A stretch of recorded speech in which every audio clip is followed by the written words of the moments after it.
concebimos una buena película sin una buena banda sonora, y algunas músicas llegan a superar a la misma cinta y a la historia que se cuenta, pasando a tener entidad propia. El trabajo del compositor de una banda sonora es callado, casi en segundo plano, pero el genio siempre sale a flote, y por sus obras los conoceréis. Y eso es lo que vamos a hacer, conocer precisamente al autor de una de las bandas sonoras o de las bandas sonoras de algunas películas. Este es el caso de Óscar Martín Leonid Barrutia, quien con poco más de 30 años tiene en su haber ya varias bandas sonoras. Óscar, muy buenas tardes, un placer hablar contigo. Hola, buenas tardes, un placer, igualmente. Bueno, lo primero que se me ocurre preguntar a alguien que compone bandas sonoras es ¿cuál es su método de trabajo? ¿Cuál es tu método de trabajo, Óscar? ¿Cómo se van descubriendo las notas que encajan en las escenas de una película? Bueno, a ver, más o menos yo sigo un procedimiento más o menos estandarizado. Y luego dentro de esa línea, que básicamente es, pues bueno, ver una vez que tienes el montaje final, pues trabajar sobre el montaje componiendo la música. Las primeras ideas pues suelen surgir en función del proyecto, pero lo normal es que cuando ya vemos las primeras imágenes, suelo agradecer que me llegue el guión con antelación. En este caso, por ejemplo, con Libres, yo antes de componer la música, meses antes, ya estuve hablando con Santos, el director, tuvimos varias reuniones, me estuve enseñando un poco el esquema del documental. También me ayuda a ver imágenes, ¿no? Aunque no esté finalmente en montaje, me ayuda mucho a ver pues, los picadillos que suelen hacer de imágenes. Y en caso de ficción, pues me ayuda mucho estar en los rodajes, porque independientemente de que luego la imagen que vea yo tengo que trabajar sobre ella, los actores en directo transmiten muchísimo, ¿no? Entonces, bueno, pues a veces es un cúmulo de circunstancias, ¿no? Luego ya es, pues una vez que ya tengo el montaje final, pues ponerte a trabajar. Hay veces que, como le comenté en su momento a Santos, ¿no? Hay veces que trazamos un esquema de, según el guión y lo que consideramos que puede hacer falta, pues pensamos, pues a lo mejor va a hacer falta un tema principal o no, o va a hacer falta algo más textural, o pensamos también desde el principio ajustándonos el presupuesto y a las características del proyecto, pues qué agrupación vamos a tener. Pero luego hay muchas veces que es un proceso muy vivo, ¿no? En el que en medio de la composición pues te das cuenta de que, pues que te hace falta un nuevo tema o que a lo mejor lo que habías pensado que iba a funcionar pues resulta que no funciona tanto y hay que volver a replantearlo. Es un proceso bastante vivo. Ujú. Bueno, no lo hemos dicho, pero las primeras notas, ¿no? Los primeros compases que nos han acompañado al principio de esta entrevista pertenecen precisamente a la banda sonora de la película Libres, que se estrena este viernes en las salas de cine. Y bueno, pues es una de las varias películas, no sé cuántas tienes en tu haber, pero por lo menos yo de tres sí que sé. ¿Eh? De tres sí que sé. De La Sirvienta, de Claret y de Libres. Y me gustaría que me cuentes alguna anécdota o algún detalle que te haya sucedido con alguno de estos trabajos, ¿no? Tanto eso, puede ser con la película de La Servienta, con la de Claret o con esta de Libres. Anécdotas, pues es claro que cuando me lo planteas me cuesta un poco porque son procesos que a veces están, vamos, a piñón fijo, ¿no? Pero uno que es curioso del último proyecto de Libres es que, bueno, yo me casé en septiembre del año pasado Felicidades. gracias. Y bueno, el proceso compositivo me pilló ya pues, con mi mujer, ¿no? En casa. Y estaba componiendo uno de los temas, que es el tema de la naturaleza. Y yo con las librerías, pues puedo hago las maquetas, ¿no? Para que la música le pueda, pues, para que el director pueda valorarlo si le gusta, ¿no? Pero claro, no, por ejemplo, con el tema de los coros es complicado conseguir que los coros canten de manera informática correctamente. Entonces había una melodía que iba a ser cantada por un grupo de mujeres, pero no encontraba la forma de hacérselo enseñar o sea, a Santos, al director. Y entonces me acuerdo que llegó mi mujer de trabajar y dije, oye, ¿tienes algo que hacer? Y le agarré por banda, grabé con ella el tema de la melodía y yo se lo mandé a Tito, siempre muy borrador, digo, mira, esto es una primera idea, ¿no? Pues para que veas un poco cómo funcionaría la música cantada con el acompañamiento.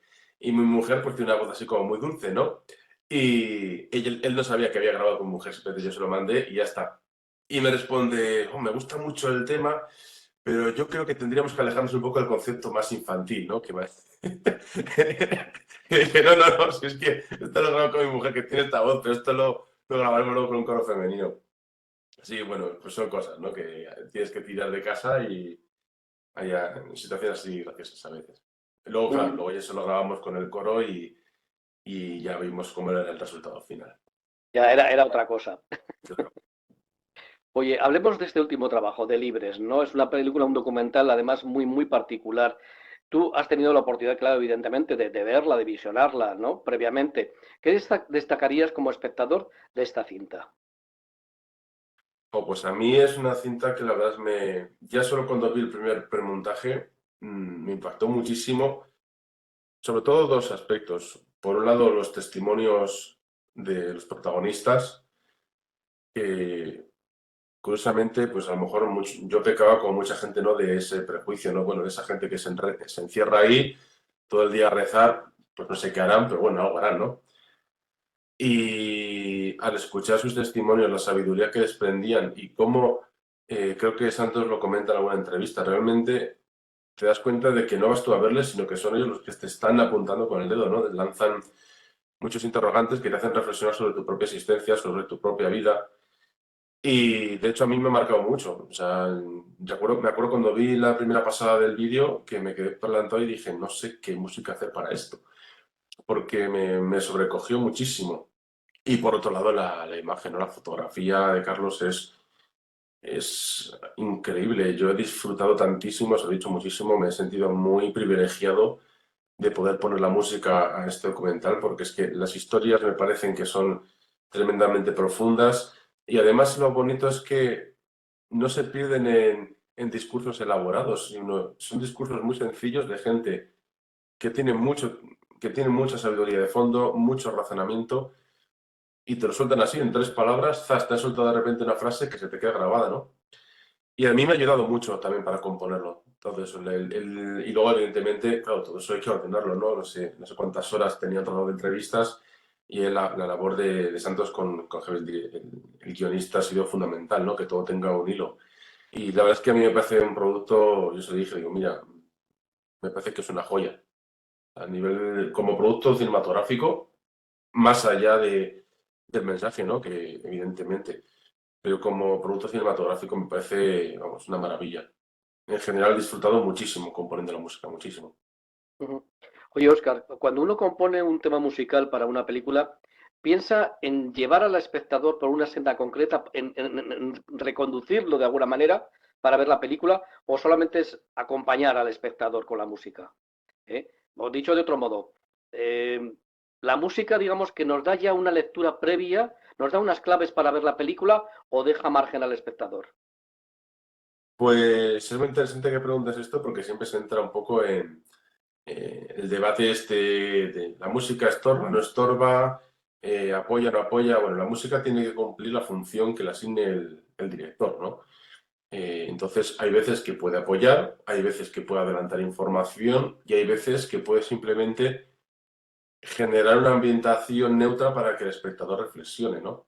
Entonces, ahí es muy importante la labor de dirección, porque yo siempre lo digo, al final yo estoy componiendo la música para alguien, ¿no? Yo me siento igual que si yo fuera, yo de formación soy clarinetista y que en la orquesta, pues mi papel lo hacía lo mejor posible, pero yo era mi papel en función de lo que quería el director, ¿no?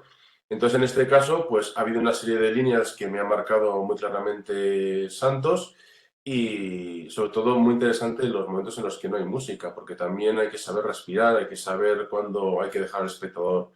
¿No? Hay un par de momentos bastante dramáticos de lo que se cuenta dentro del documental y yo creo que hemos sabido contenernos para que la música esté en el punto que tiene que estar.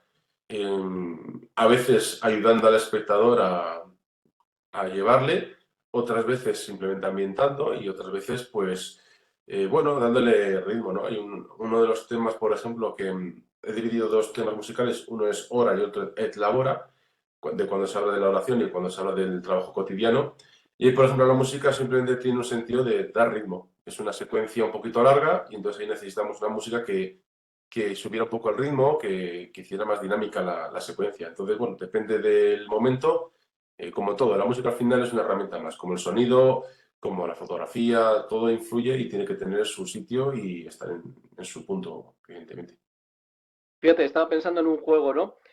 Porque tenéis poder en vuestras manos con la música, es decir, una misma escena, la música puede convertir una misma escena tanto en un momento tierno como en un momento aterrador. Y estoy, por ejemplo, imaginando una escena, ¿no? Alguien acariciando un gato. Según la música que le pongáis, ¿no? Podrías significar una cosa u otra, ¿no? ¿Cómo sonaría, por ejemplo, eso? Sí, la premisa es que siempre la música gana, guste o no guste. Es igual que la neutralidad no existe, el silencio es música. Entonces, el saber jugar con el silencio, una misma escena de un señor acariciando un gato, podemos dar una sensación tenebrosa, podemos hacer que suene tierno, podemos hacer todo lo que queramos con una misma secuencia que a priori pues, puede ser neutra, ¿no? Hay muchos vídeos en internet de experimentos de que coge a lo mejor, hay uno muy gracioso de Jack Sparrow llegando con el barco hundiéndose en Piratas del Caribe y le colocan música de terror, música de comedia, música triste, música épica. Y es alucinante porque, a ver, evidentemente es un poco forzado, ¿no? Pero realmente acaba funcionando.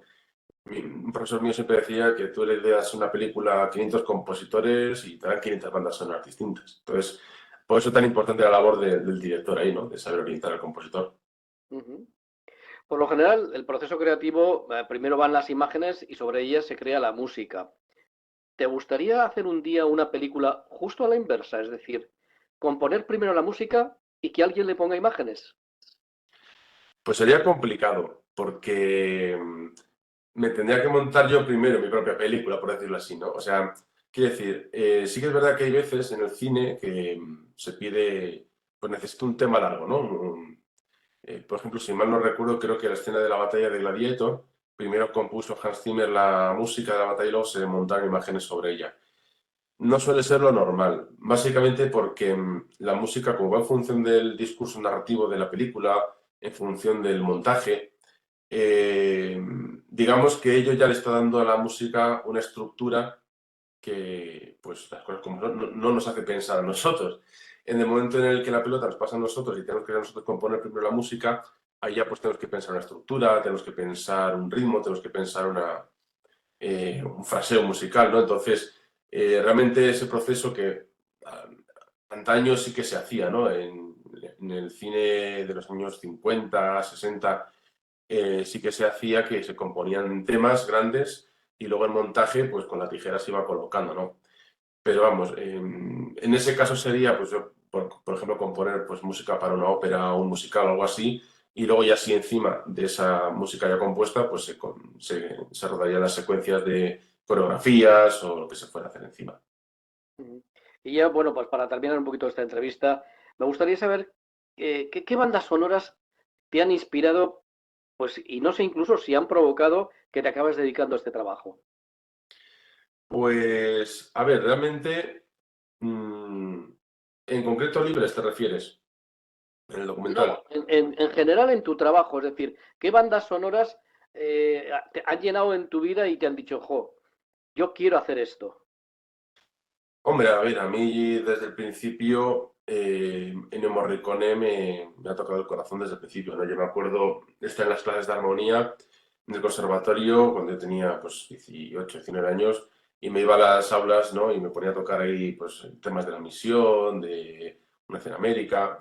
Evidentemente, como a todos, pues John Williams y Hans Zimmer también nos han influido, ¿no? Digamos que es un poco esas músicas que en su momento han llamado la atención. Yo me acuerdo cuando se estrenó Gladiator, yo me acuerdo que me ponía en el compact disc la música mientras veía la película para intentar fichar la música que salía y tal. Y claro, yo en su momento no sabía que por los procesos de un tipo de formato y otro, pues que se cambia el tiempo, se cambia la tonalidad y yo no me entendía por qué no cuadraba aquello. Pero sí, siempre he sentido como una necesidad, ¿no? De juntar imagen y música. De hecho, cuando compongo música abstracta, muchas veces sin darme cuenta recurro a imágenes mentales porque me ayuda muchísimo, ¿no? Por ejemplo, en la obra esta que he estrenado hace poco en la Catedral de Madrid, El Requiem por las Víctimas del COVID, he tenido siempre muy presente hasta cierto punto visualmente lo que estaba componiendo, ¿no? Entonces es un proceso de una vocación realmente que viene desde bastante atrás. He ido descubriéndola poco a poco, eso sí. Primero sabía que me gustaba la música, luego sabía que me gustaba componer y luego empecé a encontrar ese punto en el que disfrutaba muchísimo viendo las imágenes con la música y ya viendo mucho cine y demás. Digamos.